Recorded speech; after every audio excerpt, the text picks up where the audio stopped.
And thanks for joining us. We're going to give it one more minute to see if we have any other folks join the call. So stick with us and we'll start in just another minute.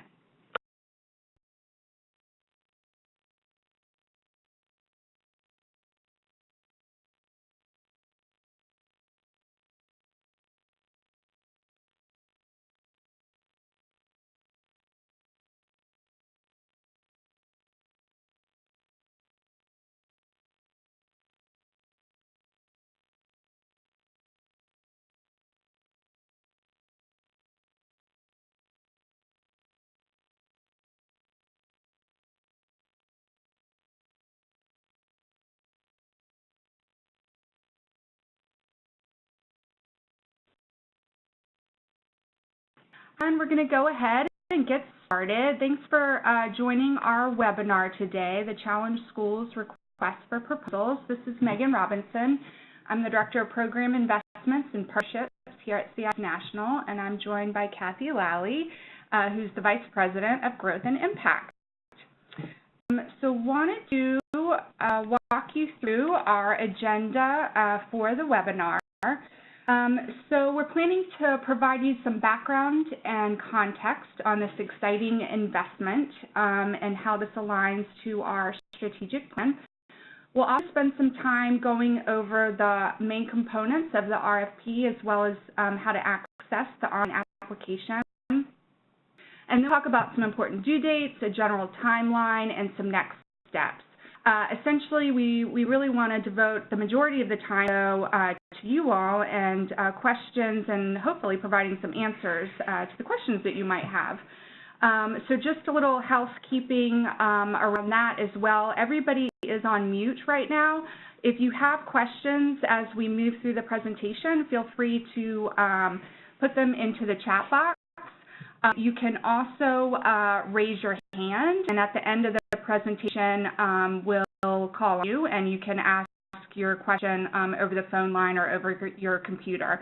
And to raise your hand, you just click on the little icon there. It should be on the right-hand side towards the bottom of the screen.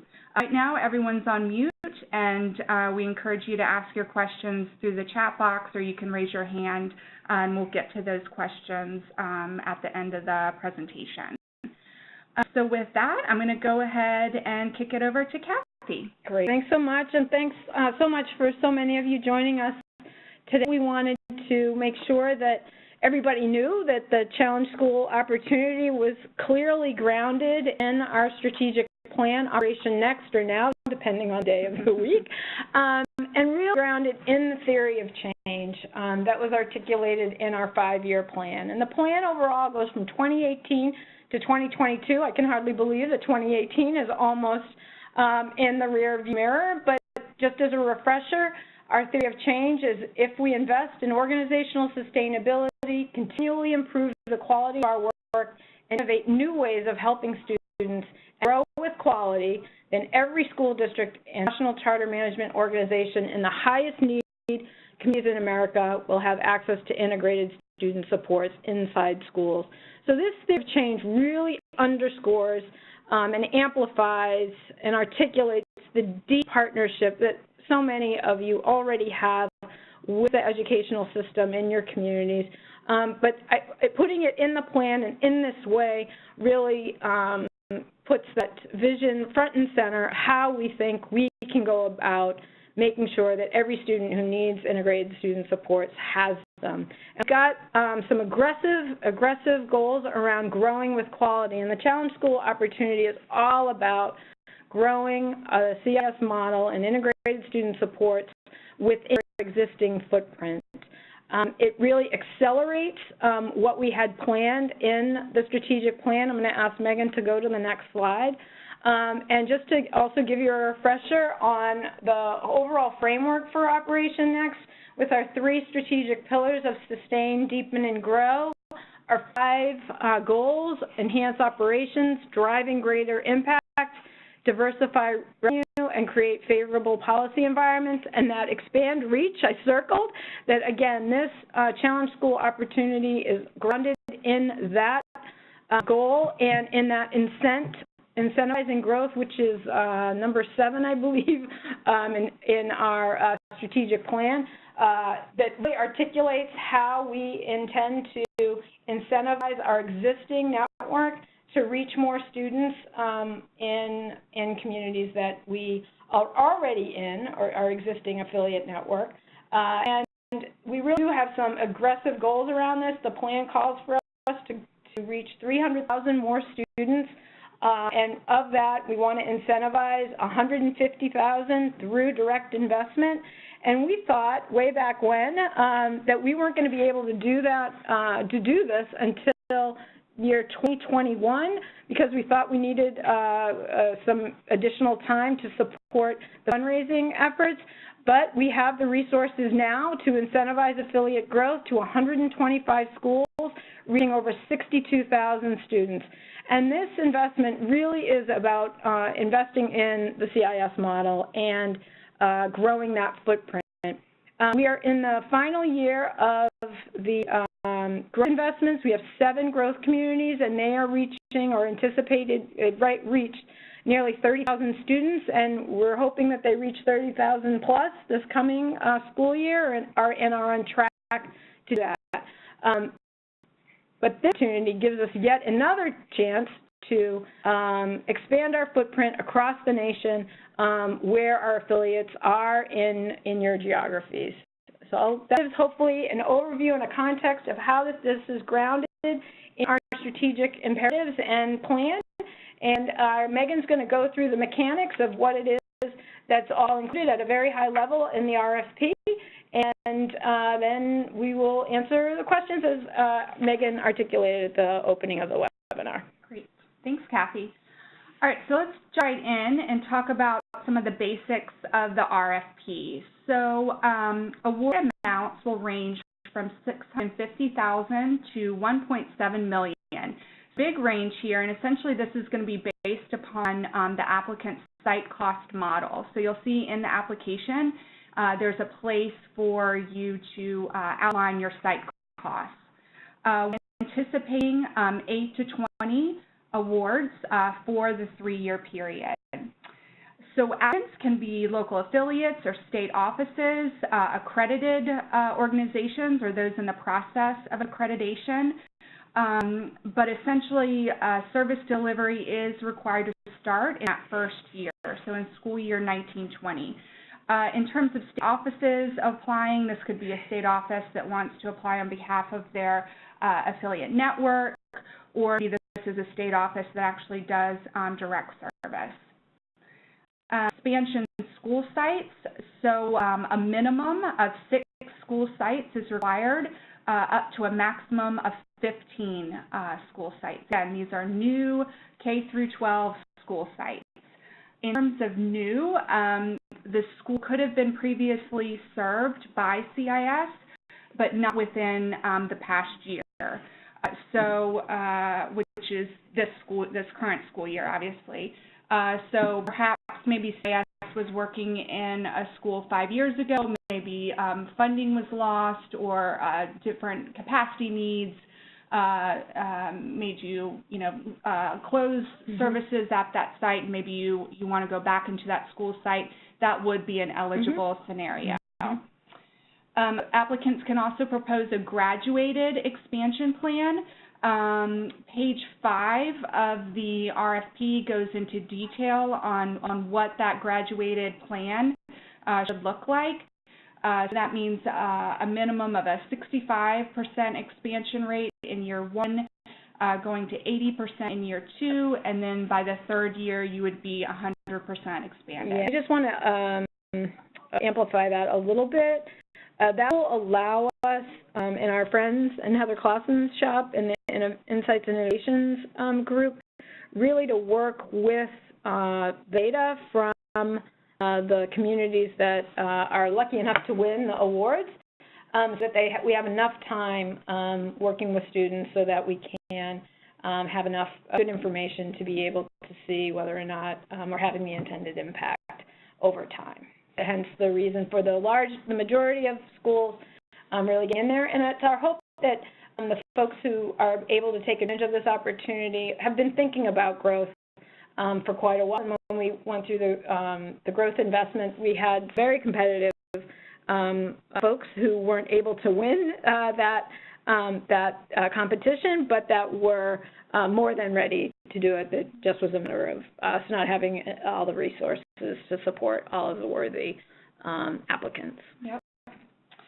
Expansion sites should also be Title I eligible, or if there are high schools that aren't Title I eligible or can demonstrate community need, we ask that you do that on the application. So we know that sometimes Title I eligibility is sometimes inaccurate at the high school level for a variety of reasons. So to kind of respond to that, we're allowing you to demonstrate community need in other ways if needed at high school. So you'll see that noted. I believe it's on page 1 of the application.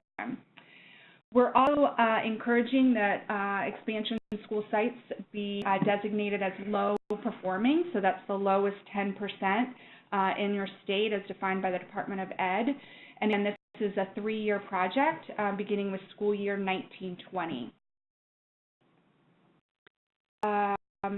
Project does include a cost share matching model, so the grant will cover 40% of your project costs. You do not have to have those that match secured by the time you submit your proposal, but as long as those funds are committed or secured by the project start date, which should be around July 2018, that's what we're requiring. But you'll notice in the budget template, there's a place for you to identify where those different matches is, where you're anticipating that they will come from. And then we'd also like to see some public dollars reflected in that match.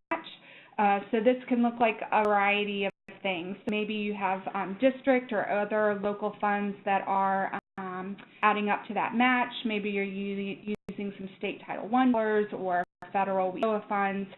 So there's a variety of different scenarios that can play in right there, and there's no required amount of that public match either. We just want to see a portion of those dollars to be from public sources. All right. About the funding priorities. So as you probably noticed on the RFP and in the application, we have 4 funding priorities that align to the CIS theory of change. And these are all outlined in section 3 of the application as well as page 3 of the RFP. So these are challenges and opportunities that challenge schools will propose to address and tackle. So something important to note is that you don't need to respond to every priority, and not every school may be faced with each challenge or opportunity. So for example, all of your expansion sites might be dealing with chronic absenteeism, which is priority number 1, and you may choose to just respond to priority 1, and you're going to have a really robust description on how you plan to tackle that. So I'll briefly go over the different priorities. So priority 1 is about chronic absenteeism. In the application, we ask that you provide a clear definition in terms of how you're defining chronic absenteeism, because we know that that can differ. Priority 2 is about needing improvement to school climate.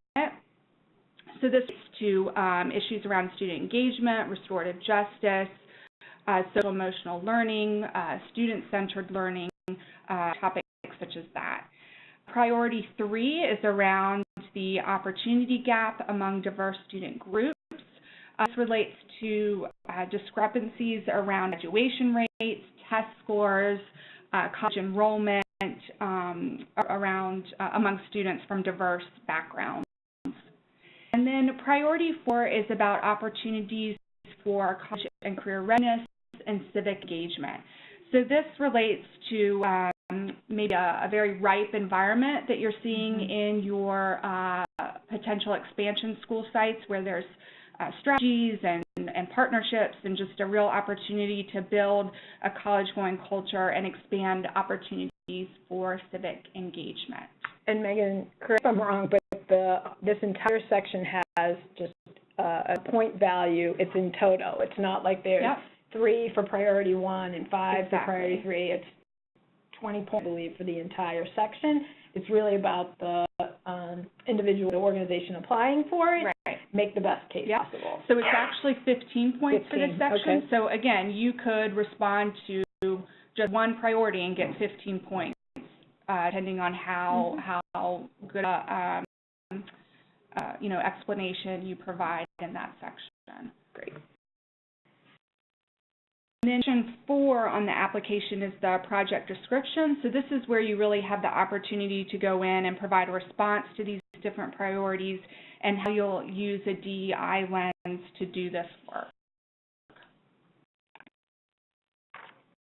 So a few commitments. So as Kathy mentioned, the CIS research team is going to be conducting a study to really determine the impact of this work. And Section 12 of the application really reviews in detail the different commitments, but I wanted to give you some of the highlights here.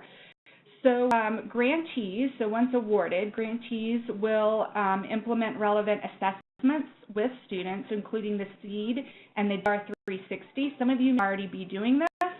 If not, those who are awarded as a challenge school community will be delivering these assessments with their kids. This is middle school and high school students. These assessments will be available through SIM and will provide some training to help folks as they move through this process, but wanted to give you a heads up that this will be required. Grantees will also secure data sharing agreements to collect data around attendance, behavior, and course performance.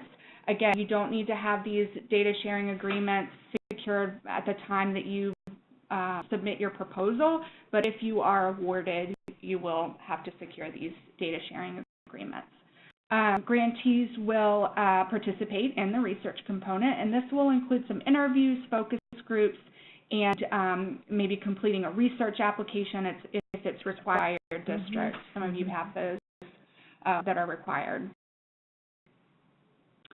We'll use SYSDEM or another approved statewide system. Grantees will also identify designated staff or a point of contact to work closely with the CIS research team. And grantees will also be asked to participate in a planning phase, which will include things like attending informational webinars and coordinating some of this different research-related documentation that we just went through. Okay, completing the application. So far you all have done a great job since you're on the webinar.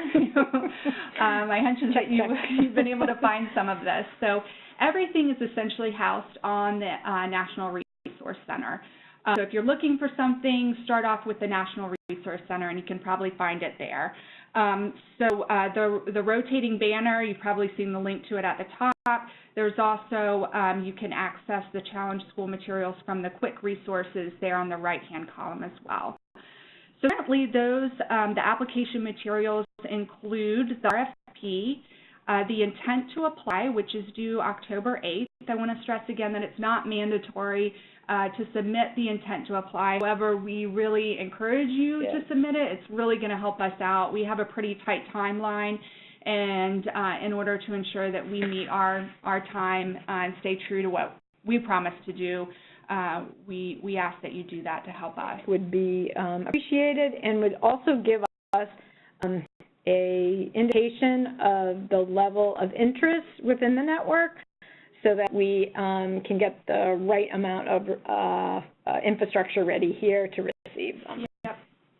And then you'll also find links for the Challenge Schools, the application, the online application, and then also the budget template. And that is all due November 13th.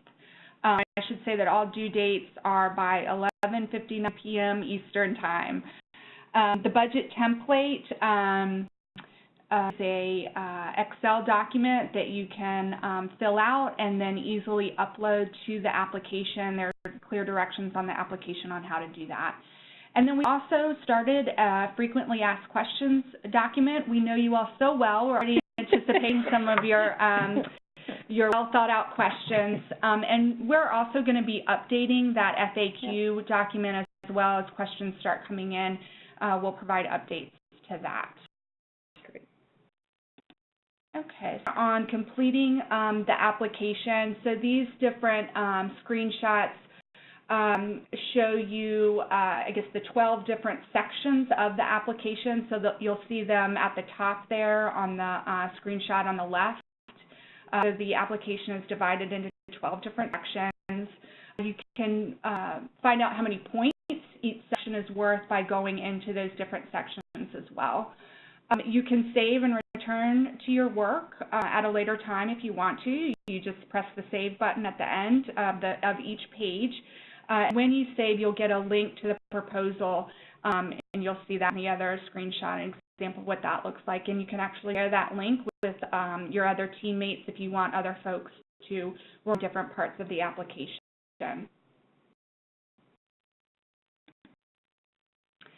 Timeline.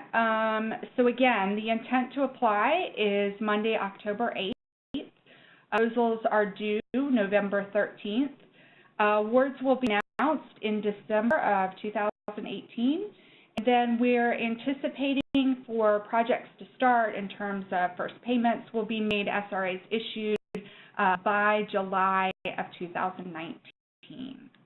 And Megan, talk a little bit about the period between the award announcement and July, just to, if folks are curious about why so long, and what we are anticipating doing in that period. Yeah, so just to clarify too, everybody will be notified in December. Folks that are have received rewards, as well as those that weren't awarded, will all be notified in December. And then, you know, a lot of that time will be making adjustments that folks might need with their different school sites. So again, we understand that you're kind of proposing some school sites. We want it to be, you know, well informed and do your best work possible in developing those different expansion school sites. But we understand if there might need to be some adjustments that are made. We'll also use that time to secure their match. Just to underscore why we built in that period of time with the growth communities, although we had anticipated funding them a year before we actually did, because we needed to raise the money in order to support those investments. What we found was that that planning year really helped solidify their relationship with the school district, and the effort that was required around securing the data sharing agreements, as well as Megan said, you know, you can have a plan and it's all good to go with a particular school, and 3 months later the principal changes and the circumstances change for that particular school. And so we're trying to take the learnings from what we experienced in growth to this process, so that we've got an on-ramp. And if there is a situation where an affiliate partner can't either cure the match or get everything together, we want to be able to work as much in partnership as possible to secure that before we go ahead and make the initial payment in July of 2018. Thanks, Kathy. Yep. All right, so now it's your turn. So this is the time, if there are any questions that you all may have, this is a great opportunity to ask them. You can also submit questions to our email box that is listed there. But if you'd like to ask a question now, you can raise your hand using the little icon there, or you can submit in the chat box. Maggie, this is Carissa. We already have a question regarding the fund scenarios. Can you mention, could you say those public fund scenarios, repeat them again from earlier in the presentation? Yeah, so this is part of the required match.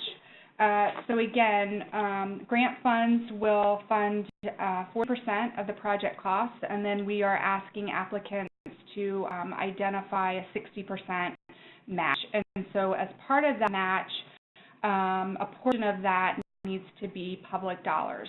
We are not specifying the percentage of what that public dollars entails, but it can look like a variety of things. So it could be public dollars at the local level, so possibly if you have a district funds, other, local dollars to help with that. It could be a state level, state Title I dollars, state appropriation, and Title I resources that might be, depending on how the district allocates their Title I funds. It could be at the building level, it could be at the district level.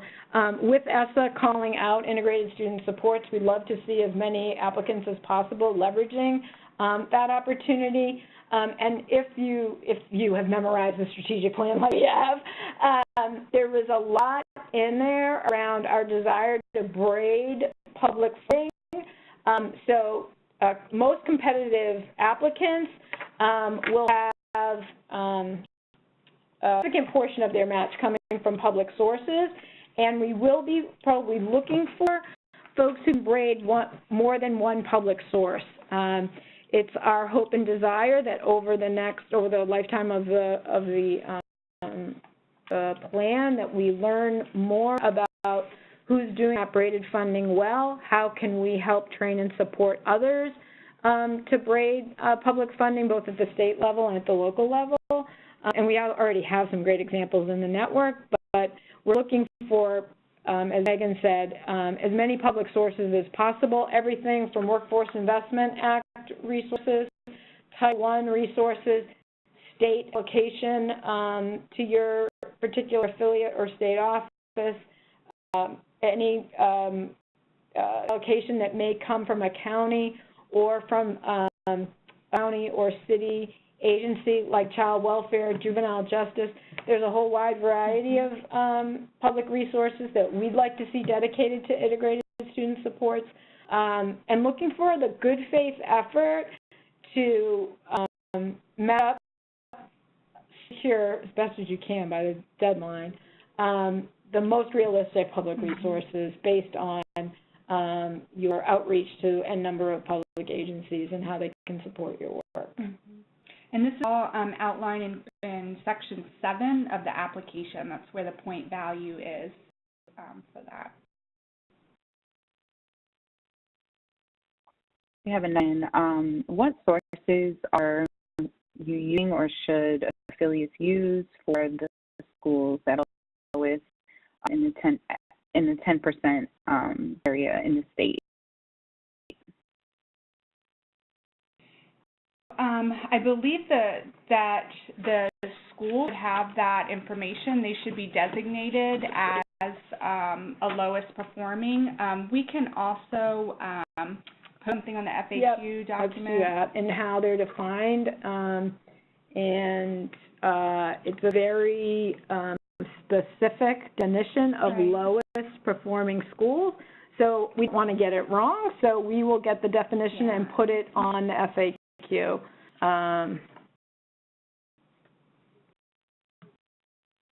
And so the state, and then everybody gets very upset about them, and they and then there's lots of activity to try and get them back up to proficiency. So the definition that's in the applications is schools that are in the bottom 10% of performance in the state or significant achievement gaps based on student academic performance in reading, language, arts, and mathematics on the assessments required under ESSA or graduation rates. And we'll get a little bit better clarity on that and put it on the FAQ as it relates to particular states. Yes. I'm assuming there's a clearinghouse where we can look to where you can find out exactly schools that are in that grouping if you don't know. And schools that are labeled as turnaround and differently in different states on what a particular state decides to address.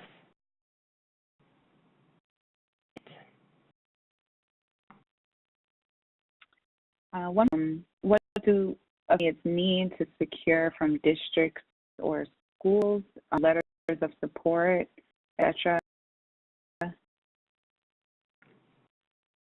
Not requiring letters of support, so that's not required. In the application where we ask for the executive director's signature, essentially certifies that you've apprised the board about the plans and the proposal. But hours of support are not needed.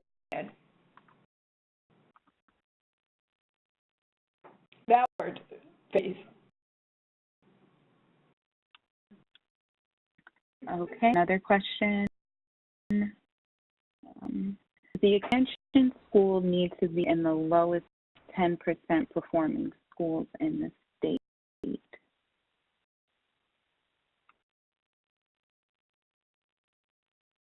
Repeat the question. The school needs to be in the lowest 10% performing schools in the state. It's not required, but we're definitely encouraging that. It's something that we're looking for, but it's not a requirement. The one piece is a requirement.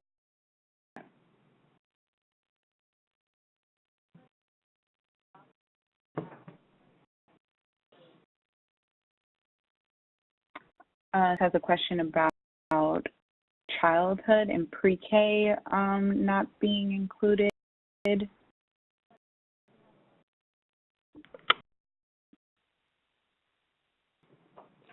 It's not included at this time. If you've got an argument to make, I think we'd entertain that, but we're really looking at the K through 12 space in this opportunity.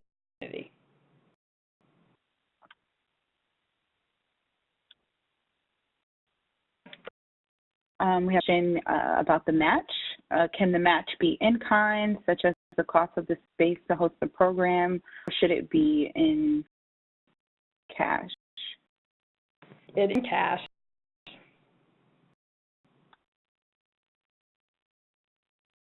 And I want folks to look at the, so if folks have gone into the application yet, we recognize that the cost of model implementation is not purely the site coordinator cost.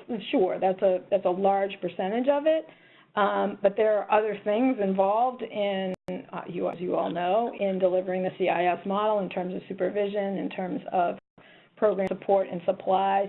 And there is a budget builder in the application that asks you very specific questions about the costs associated with the program and the implementation of the model that goes beyond the site coordinator, the site coordinator salary and benefits, so that we get a true robust picture of what the true cost is. And generally across the nation, it's anywhere between 55 to 60 to 110, 120, depending on where you are in the country. In your metro area. So there's wide variation. That's why the proposed amount of the grant award is so large, or so odd, I should say. And we want to make sure that through the application process, we communicated that we know that your site cost model is beyond the site coordinator cost.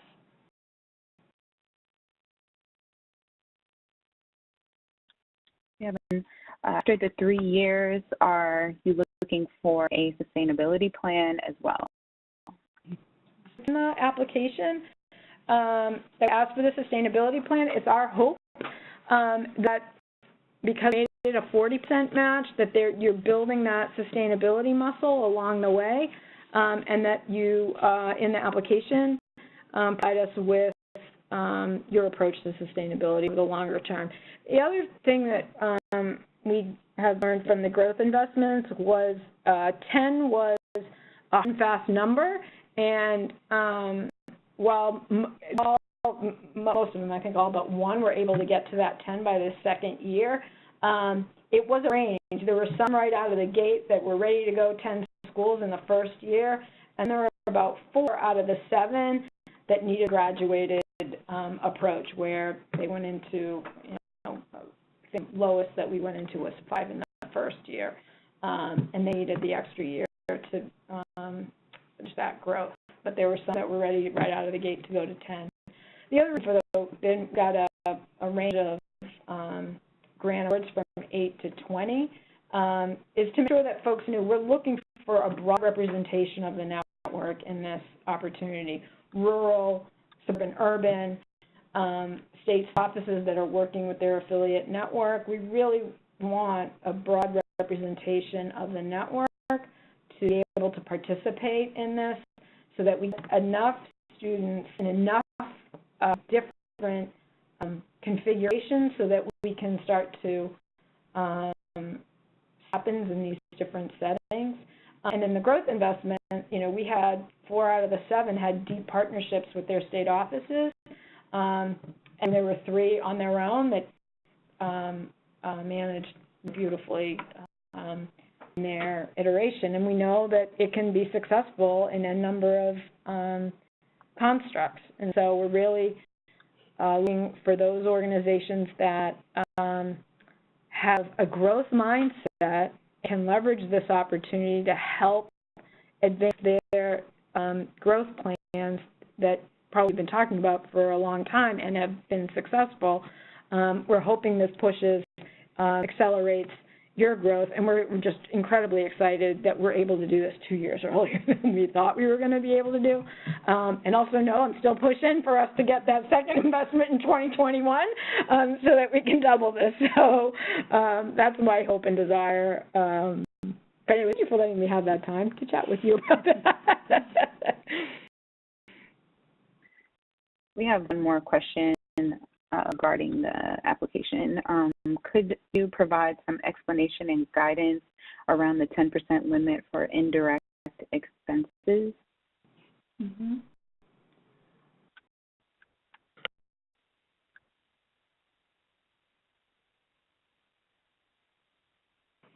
Yes, it's actually our funder requirements, and that's a construct or a constraint that is not negotiable.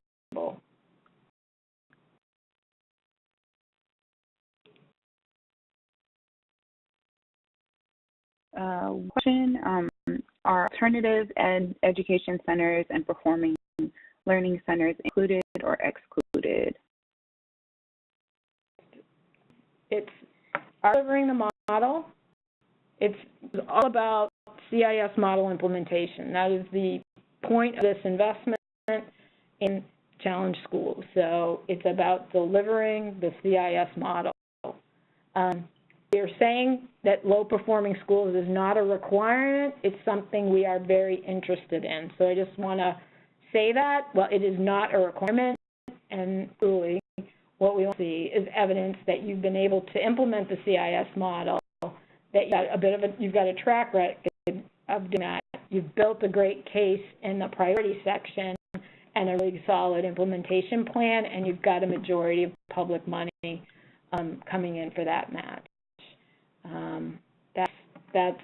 I think that's what we're looking for.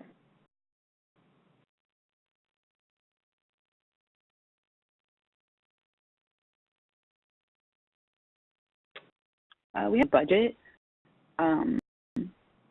Here, a revised budget is requested for a new SRA. Are the funds committed and secured year to year as well as in each subsequent July? Great. Go ahead, Megan.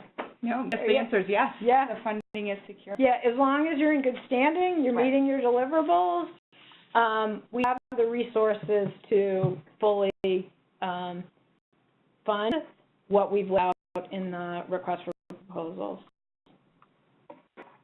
We have, we're seeing another question in the chat box about leadership transition.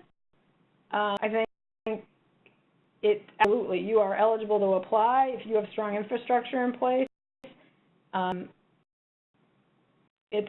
So what would be awesome is if you were able to be successful in this and successful in delivering the CIS model to reach more students.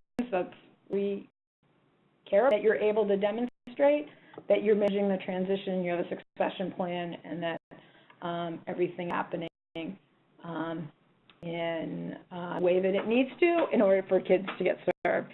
What would be the only red flag that would be associated with that is if your resource base had dramatically dropped off, you weren't able to demonstrate that you've been delivering the model, so you would as long as you're doing those things, you are in fine standing to apply.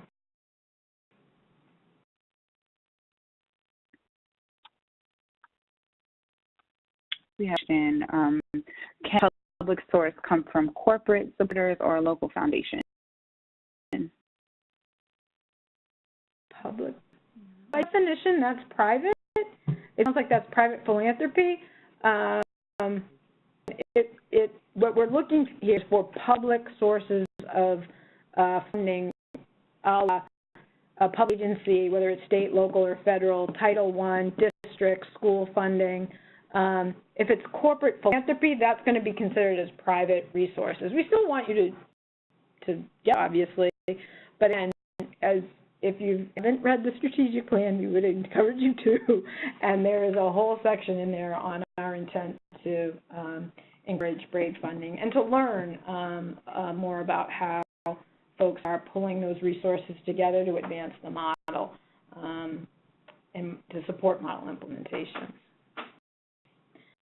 And maybe if there's another question underneath that, I think I would encourage whoever wrote that to send that question to cischallengeschools@cincinnati.org so we see exactly what the foundation is. Maybe it's a public foundation that we don't know about or associated with a school district. A lot of them do have foundations. So if that didn't fully answer your questions, we'd encourage you to put the question in writing to that email address and we can get that back to you. And thank you.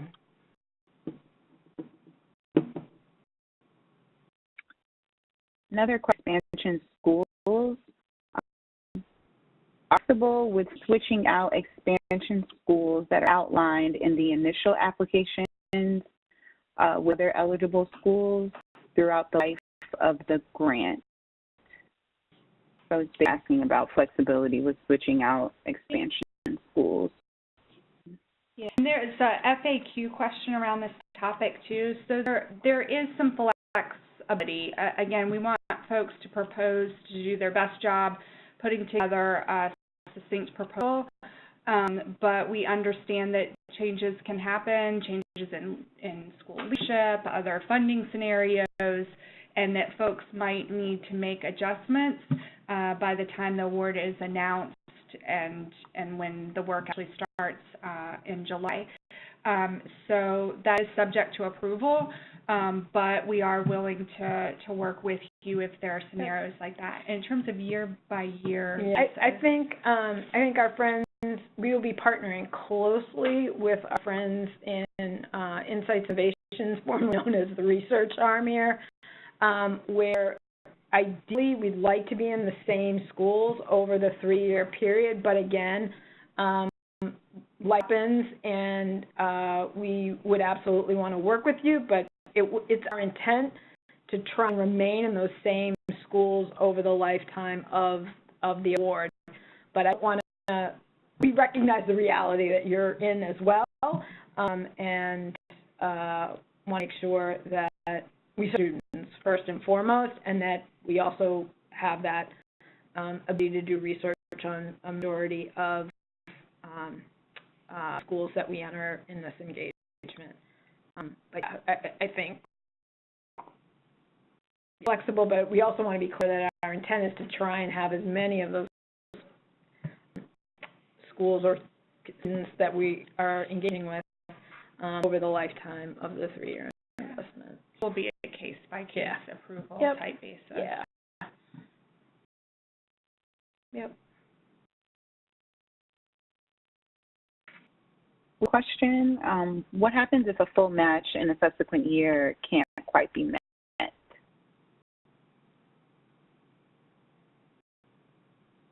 Push you hard to get that match and figure out ways we could support you to get the match. That has happened with one of the growth communities, and we were able to work in partnership with that growth community to get the match. So if you're not confident that that's something you can do, I would think hard about applying for this opportunity.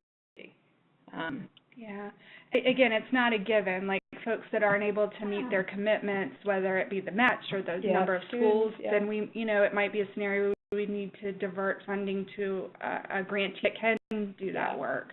Yeah. So it's always kind of a balancing act, but.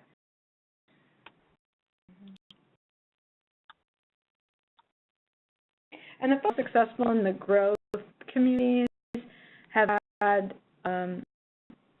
partnerships, or the result of this partnership, it resulted in continued deep relationship with the school leaders and with both the school buildings, but also at the district offices. And they weren't on their own. Like it was very much a partnership between the district and the affiliate. So we are looking for folks, hopefully, and many of you already do this, who are in relationship with your districts to make sure that you are leveraging every single opportunity to advance ISS. And many of you already do that. But you think the match is going to be a big stretch, I would think about whether or not this is the right opportunity for you. We wouldn't want to start in school and so you have for failure to leave the next year. Yeah. Our question regarding limitations on funding schools. So are there any limitations to funding schools in more than one district or community or within different parts of the state? There's no limitations. Again, we'd want, again, to build your case and taking a look at those 4 priorities that we're focused on too. I mean, schools that really speak to those different priorities is really what we're most into. So if that's the same district, a new district, different community, a theater pattern, tuition grades, really looking for, I think, successful applicants will be able to make that case around how they will utilize the implementation of the model to address those priorities.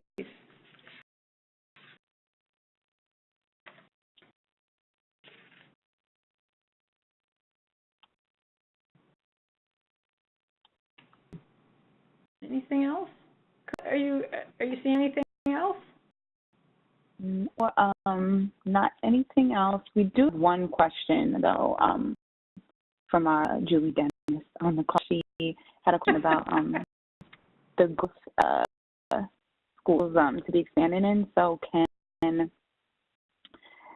that a general youth service school served in 2018 to 2019, can they apply if that affiliate wants to turn that school into a CIS model school?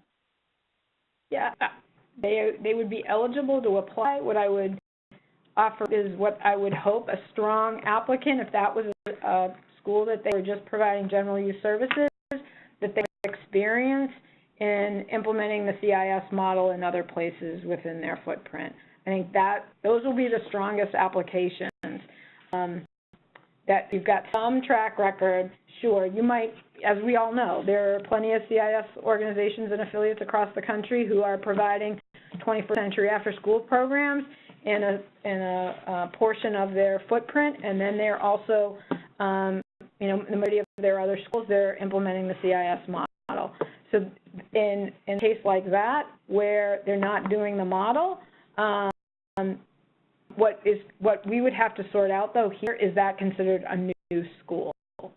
Remember, it's all about new schools, so I think we would want to check with our friends in Insight and Research to see how GYS school would qualify as a new school. This is about adding new schools, implement the CIS model over the next 3 years.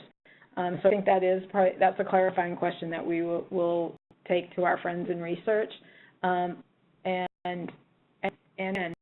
this is about in the model, having a track record of implementing the model, and we'll get the answer to the GYS question, whether or not if you are serving a GYS, serving a school with general use services, and you're implementing the model there, is that considered a new school? And we would need to find out from definitively from our research folks. So to the FAQ.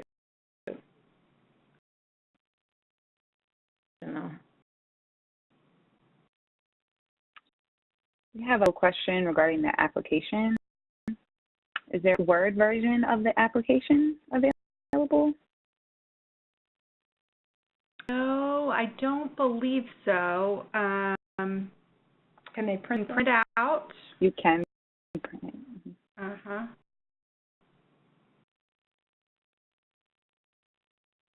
Or they have thing, Megan, and then print it and not save it. No, you can save it and print it. It's two different things. You can also save it and share the link with other people to work from.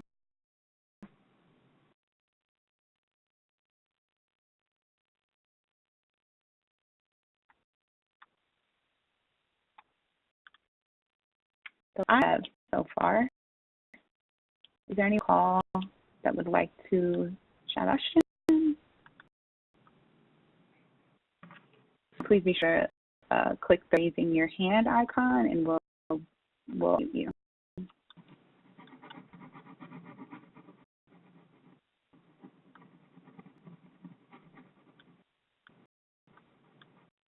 All right, we're going to go ahead and call it. Thank you all, everyone, for attending today. Again, this webinar has been recorded, and we will post it to the NRC. We'll also post the PowerPoint presentation as well. And we're doing another webinar next Monday at 3:30 p.m. Eastern Time, I believe. So if you want to listen to this again, feel free to join us next Monday. It'll be marvelous. Yes. Marvelous. Thanks, everyone. Thank you so much, and best of luck, everybody. Thank you.